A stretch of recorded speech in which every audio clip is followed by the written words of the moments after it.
Born on 16 August 1888 in what is now known as Snowdon Lodge in Wales, Thomas Edward Lawrence was a British archaeologist, army officer, diplomat, and writer who became renowned for his role in the Arab Revolt and the Sinai Palestine Campaign against the Ottoman Empire during the First World War.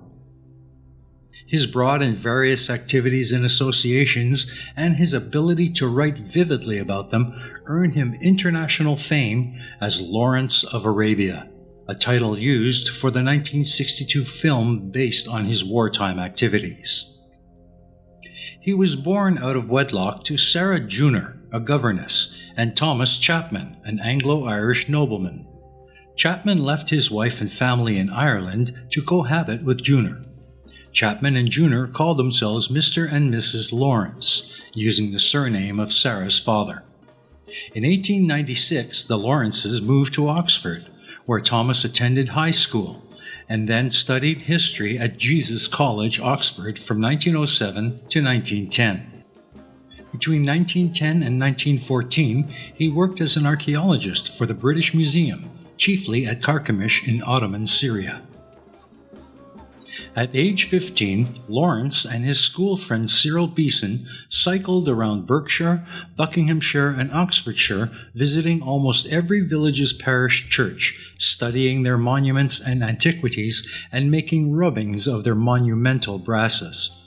Lawrence and Beeson monitored building sites in Oxford and presented the Ashmolean Museum with anything that they found. In July and August 1908, he cycled 3,500 kilometers solo through France to the Mediterranean and back, researching French castles. In the summer of 1909, he set out alone on a 3-month walking tour of Crusader castles in Ottoman Syria, during which he traveled 1,600 kilometers on foot. While at Jesus College, he was a keen member of the University Officers Training Corps. He graduated with first-class honors after submitting a thesis titled The Influence of the Crusades on European Military Architecture to the End of the 12th Century, partly based on his field research with Beeson in France and his solo research in France and the Middle East. In 1910, Lawrence was offered the opportunity to become a practicing archaeologist at Carchemish, in the expedition that D.G. Hogarth was setting up on behalf of the British Museum. Hogarth arranged a senior demyship, a form of scholarship for Lawrence at Magdalene College, Oxford, to fund his work at £100 a year. In December 1910, he sailed to Beirut and went to Byblos, where he studied Arabic. He then went to work on the excavations at Carchemish in northern Syria, where he worked under Hogarth, R. Campbell Thompson of the British Museum, and Leonard Woolley until 1914. He later stated that everything which he had accomplished he owed to Hogarth. At Carchemish, Lawrence was frequently involved in high-tension relationship with a German-led team working nearby on the Baghdad Railway at Jarablus. While there was never open combat, there was regular conflict over access to land and treatment of the local workforce. Lawrence gained experience in Middle Eastern leadership practices and conflict resolution. In January 1914, Woolley and Lawrence were co-opted by the British military as an archaeological smokescreen for a British military survey of the Negev desert. They were funded by the Palestine Exploration Fund to search for an area referred to in the Bible as the Wilderness of Zin, and they made an archaeological survey of the Negev desert along the way. The Negev was strategically important, as an Ottoman army attacking Egypt would have to cross it. Woolley and Lawrence subsequently published a report of the expedition's archaeological findings, but a more important result was updated mapping of the area, with special attention to features of military relevance such as water sources. Following the outbreak of hostilities in August 1914, Lawrence did not immediately enlist in the British Army. He held back until October on the advice of S.F. Newcomb, when he was commissioned on the general list. Before the end of the year, he was summoned by renowned archaeologist and historian Lieutenant Commander David Hogarth, his mentor at Carchemish, to the new Arab Bureau intelligence unit in Cairo, and he arrived in Cairo on 15 December 1914. At the Arab Bureau, Lawrence supervised the preparation of maps, produced a daily bulletin for the British generals operating in the theater, and interviewed prisoners. He was an advocate of a British landing at Alexandria, which never came to pass. He was also a consistent advocate of an independent Arab Syria. The situation was complex during 1915. There was a growing Arab nationalist movement within the Arabic-speaking Ottoman territories, including many Arabs serving in the Ottoman armed forces. They were in contact with Sharif Hussein, Emir of Mecca, who was negotiating with the British and offering to lead an Arab uprising against the Ottomans. In exchange, he wanted British guarantee of an independent Arab state, including the Hejaz, Syria, and Mesopotamia. Such an uprising would have been very helpful to Britain in its war against the Ottomans, greatly lessening the threat against the Suez Canal. The situation came to a crisis in October of 1915, as Sharif Hussein demanded an immediate commitment from Britain, with the threat that he would otherwise throw his weight behind the Ottomans. This would create a credible pan-Islamic message that could have been very dangerous for Britain, which was in severe difficulties in the Gallipoli campaign. The British replied with a letter from High Commissioner McMahon that was generally agreeable with reserving commitments concerning the Mediterranean coastline and Holy Land. In the spring of 1916, Lawrence was dispatched to Mesopotamia to assist in the relieving of the siege of Kut by some combination of starting an Arab uprising and bribing Ottoman officials. This message produced no useful result.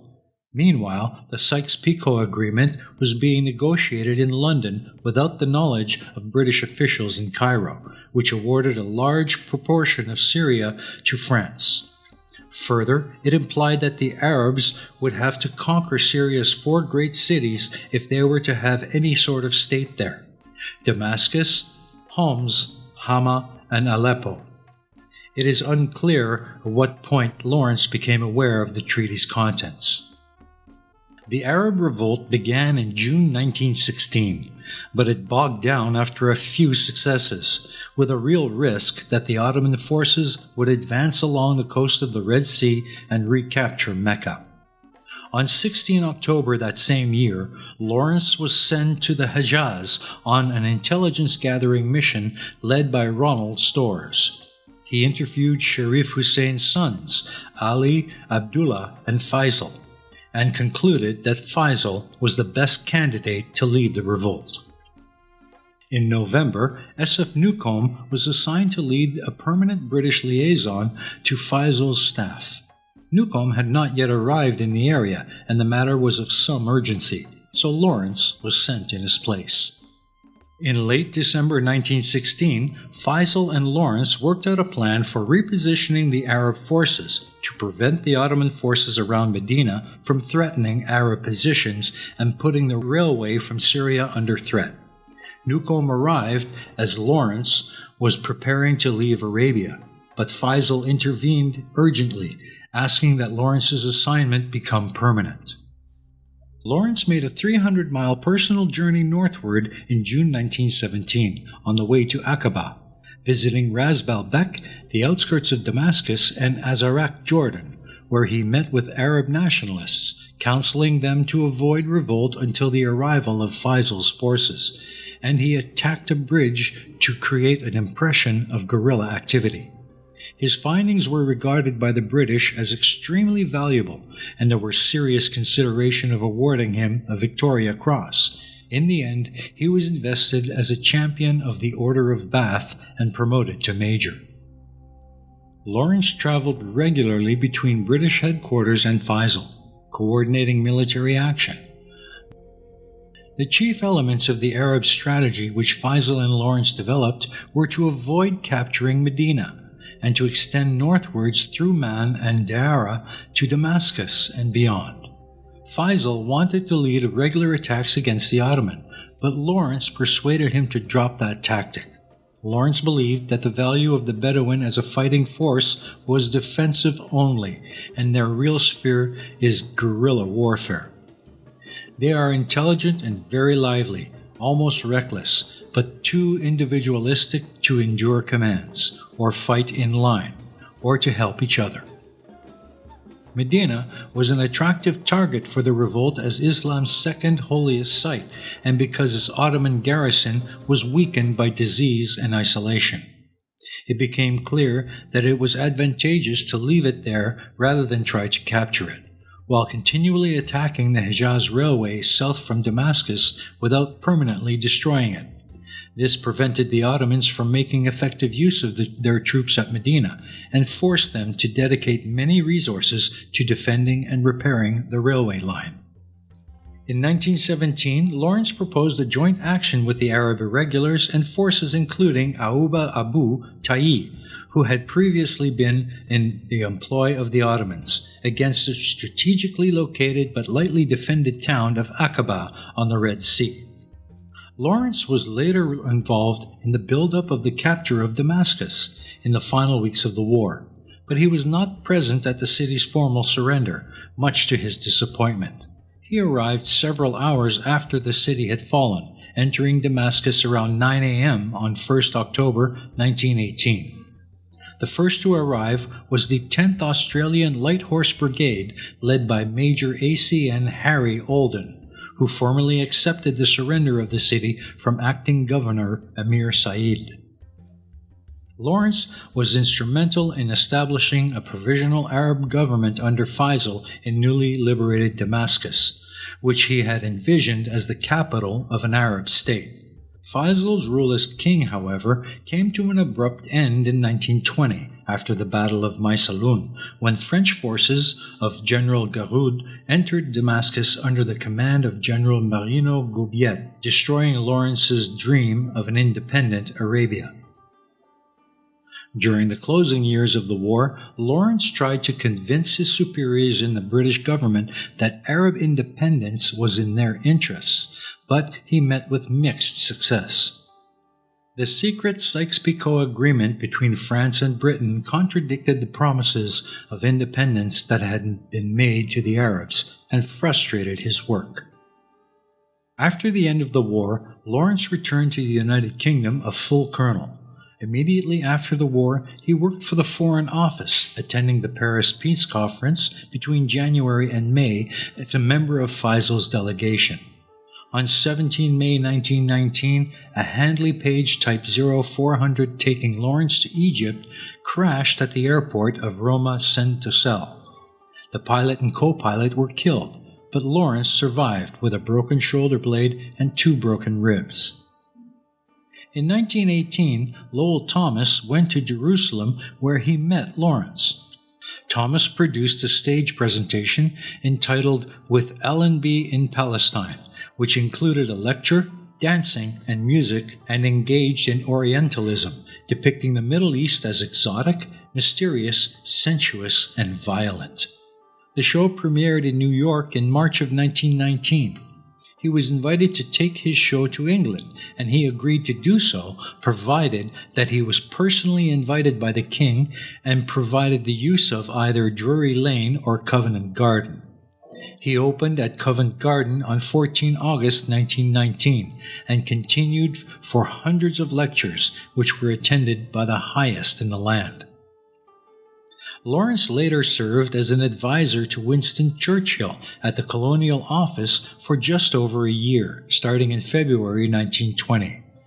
He hated bureaucratic work, writing on May 21st in 1921 to Robert Graves, "I wish I hadn't gone out there. The Arabs are like a page I have turned over, and sequels are rotten things." In August 1922, Lawrence enlisted in the Royal Air Force as an aircraftman under the name John Hume Ross. At the RAF Recruiting Center in Covent Garden, London, he was interviewed by Flying Officer W.E. Johns, later known as the author of the Biggles series of novels. Johns rejected Lawrence's application as he suspected that Ross was a false name. Lawrence admitted that this was so, and that he had provided false documents. He left, but returned sometime later with an RAF messenger who carried a written order that Johns must accept Lawrence. Lawrence continued serving in the RAF based in RAF Mountbatten near Plymouth, RAF Calshot near Southampton, and RAF Bridlington, East Riding of Yorkshire. He specialized in high-speed boats and professed happiness, and he left the service with considerable regret at the end of his enlistment in March of 1935. In the interwar period, the RAF's Marine Craft Section began to commission air-sea rescue launches capable of higher speeds and greater capacity. The arrival of high-speed craft into the MCS was driven in part by Lawrence. He had previously witnessed a seaplane crew drowning when the seaplane tender sent to their rescue was too slow in arriving. He worked with Hubert Scott Plane, the founder of British Powerboat Company, to introduce an 11.4-meter-long ST-200 seaplane tender Mark I into service. These boats had a range of 140 miles when cruising at 24 knots and could achieve a top speed of 29 knots. Lawrence was also a keen motorcyclist and owned 8 Bro Superior motorcycles at different times. His last SS100, registration GW2275, is privately owned, but has been on loan to the National Motor Museum, Beaulieu, and Imperial War Museum in London. On 13 May 1935, Lawrence was fatally injured in an accident on his Bro Superior SS100 motorcycle in Dorset, close to his cottage at Clouds Hill near Warham, just 2 months after leaving military service. A dip in the road obstructed his view of 2 boys on their bicycles, and he swerved to avoid them, lost control, and was thrown over the handlebars. He died 6 days later on 19 May 1935, aged 46. The location of the crash is marked with a small memorial at the roadside. Lawrence's mother arranged to have his body buried in the family plot in the separate burial ground of St. Nicholas's Church, Mortonton. Mourners at his funeral included Winston Churchill, E.M. Foster, Lord Astor, and Lawrence's youngest brother, Arnold. Lawrence published 3 major texts in his lifetime. The most significant was his account of the Arab Revolt in 7 Pillars of Wisdom. Lawrence was appointed a Companion of the Order of Bath on 7 August 1917, appointed a Companion of the Distinguished Service Order on 10 May 1918, awarded the Knight of the Legion of Honor from France on 30th May 1916, and awarded the Croix de Guerre from France on 16 April 1918. Lawrence also appears on the album cover of Sgt. Pepper's Lonely Hearts Club Band by the Beatles. Lawrence of Arabia and his legacy are still remembered and referenced as politically, militarily, and socially pertinent. As one of his biographers, Michael Korda, wrote in Hero, The Life and Legend of Lawrence of Arabia, "Today, when the Middle East is the main focus of our attention, and when insurgency is the main weapon of our adversaries, the story of Lawrence's life is more important than ever." Lawrence became a mythic figure in his own lifetime. More than a military leader and inspirational force behind the Arab Revolt against the Turks, he was a superb tactician and a highly influential theoretician of guerrilla warfare, and he remains as one of our greatest examples of the pain of progress.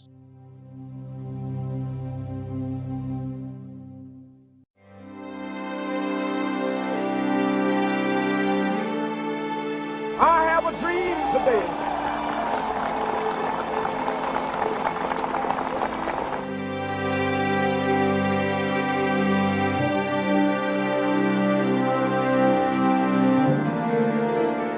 Free at last, free at last. Thank God Almighty, we are free at last.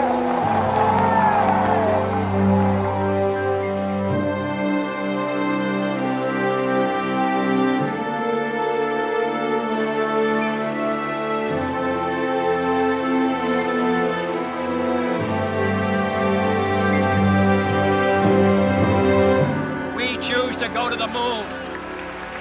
We choose to go to the moon in this decade and do the other things, not because they are easy, but because they are hard. Because that goal will serve to organize and measure the best of our energies and skills. Because that challenge is one that we're willing to accept, one we are unwilling to postpone, and one we intend to win, and the others too.